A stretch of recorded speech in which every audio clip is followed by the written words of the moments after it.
सब तैका तैका है सवगिया के लइका मांगेला सब तैका तैका है सवगिया के लइका नाचे तू आइलू बंगाल से नोट धल नायका नायका मांगेला सब तैका तैका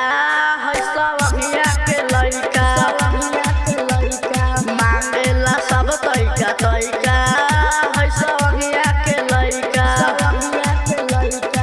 नाचे तू आइलू बंगाल से नोट धल है नायका नायका मांगेला सब तैका तैका है सवगिया के लइका मांगेला सब तैका तैका है सवगिया के लइका mix by Aditya recording studio Tetariya. मांगेला सब तैका तैका है सवगिया के लइका सवगिया के लइका मनीष सवगिया के लइका बारू सबका से हेबी बाका मानए बेबी तोहर ओठवा लागेला जैसे गरम जलेबी बारू सबका से हेबी बाका मानए बेबी तोहर ओठवा लागेला जैसे गरम जलेबी मना करत बारू काहे धर है बबी गई चाओ बबियो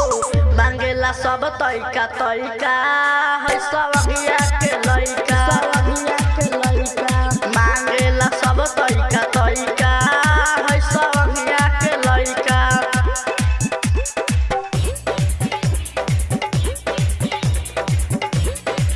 मांगेला सब तैका तैका है सवगिया के लइका मनीष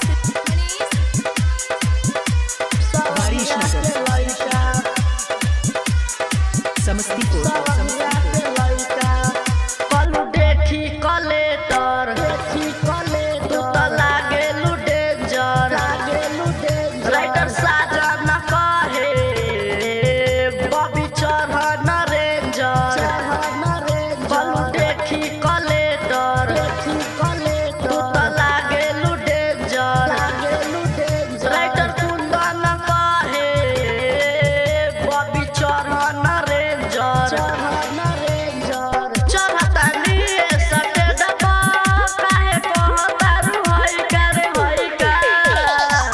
मांगेला सब तैका तैका है यादव जी के लइका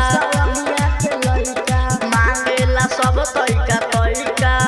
पासवान भाई के लइका आदित्य रिकॉर्डिंग स्टूडियो तेतरिया।